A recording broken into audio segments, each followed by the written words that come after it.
Hello, my name is Kim Sauer at Productronica 2015. I'm joined today by Bjorn Dahle from KIC. Bjorn, it's great to see you here in Munich. And I have been walking around the show floor and I've seen your big sign saying making ovens smarter. Yes. So tell us a little bit about the thinking behind that.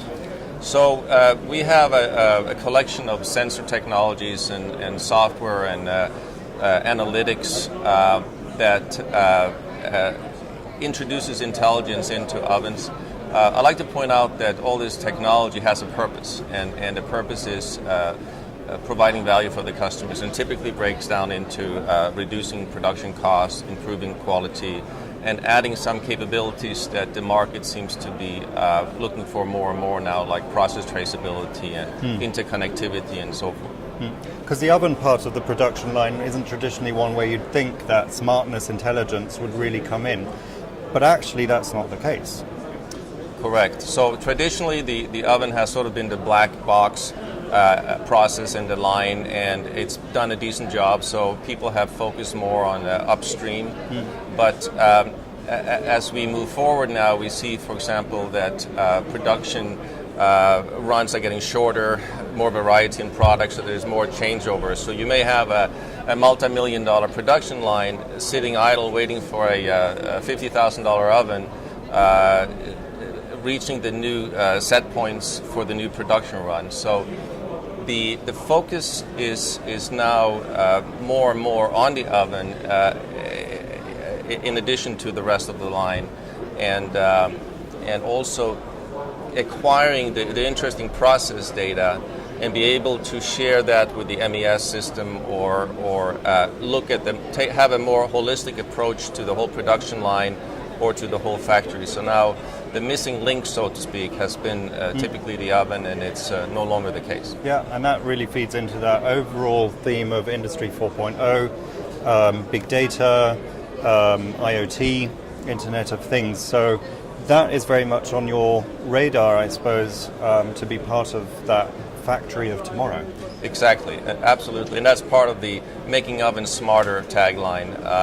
Now, I will point out that I make a point of talking to people around the industry around the world, and outside of Germany, still very few people are familiar with Industry 4.0, but as they explain their challenges and their goals moving forward, they have many of the elements of it. And so one of them, for example, is what I call process transparency. So being able to know that the process is in control, that these products that are going through the oven are being processed in spec, and that information doesn't only reside down on the production floor where an engineer can access it, but it's actually available on the network and can be seen as a part of a bigger whole.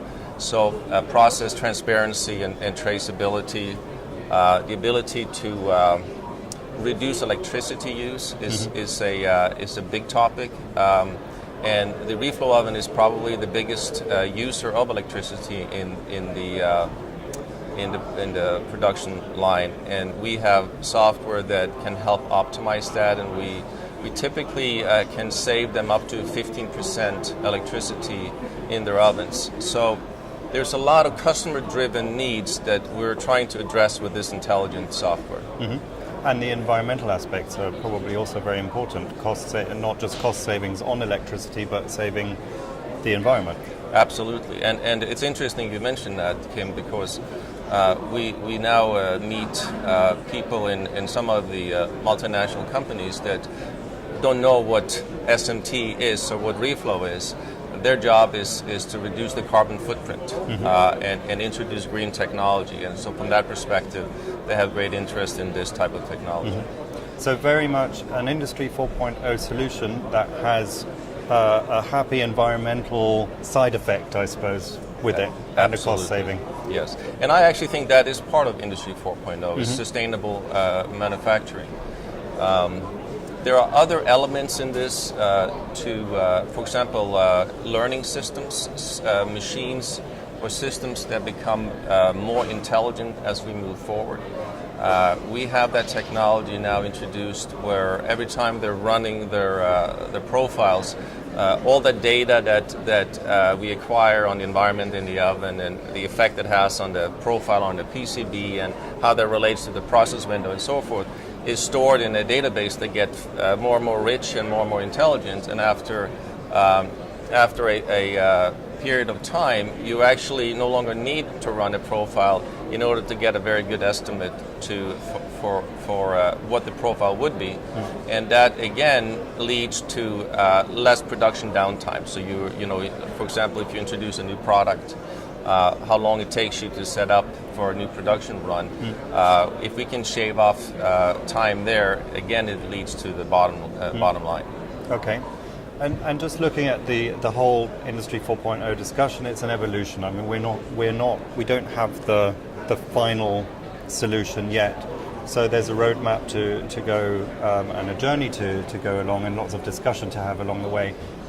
What does your roadmap look like for the near future? So first of all, I totally agree with you. I like the Chinese term for Industry 4.0. Their version of it is made in China 2025, which shows you that they have a 10-year perspective on it. Now, their starting point is lower than in Germany and in Europe. So this is very much an evolution. We are very much focused on what the customers are looking for and trying to develop solutions for that. I think that the MES companies have a big role to play. I think that companies like ASM and so forth, in the past, there was a sort of a silo focus on a particular machine. That is now starting to change, and you're looking at, we can't sub-optimize on one machine. We need to optimize for the whole production line. Then we need to look at all the production lines and then help the factory run more efficiently. So for us to grab the process information from the thermal process and send it off to MES companies or other companies that are using that data to help run the production more efficiently with lower cost, I think is one area of focus moving forward. So lots of collaborations, I suppose, also to come. Absolutely, yes. We already have partnership with most of the reflow oven manufacturers in the world, and we are looking now to partner with other companies and companies that I would never suspect to have an interest in us up until a couple of years ago. So it's actually it's a very exciting time. I also get the feeling that, you know, we have been talking about the lights out factory and what have you for decades, and it sort of hasn't gone anywhere. But it's clearly, especially at this show at Productronica in Germany, that this industry shift, this industry trend, is actually gaining a lot of momentum, both in Europe and outside of Europe. And with it comes a lot of innovation, just like KIC offers the innovative approach of making the oven smarter. Yes. And I think that the focus shifts a little bit more from the machines to how do you acquire data, how do you analyze data, how do you share data to run your operation far more efficiently than ever before. Bjorn, it was great talking to you. Thank you very much, and I look forward to meeting you at a different show around the world. Thank you, Kim. Appreciate it. Thank you. Okay.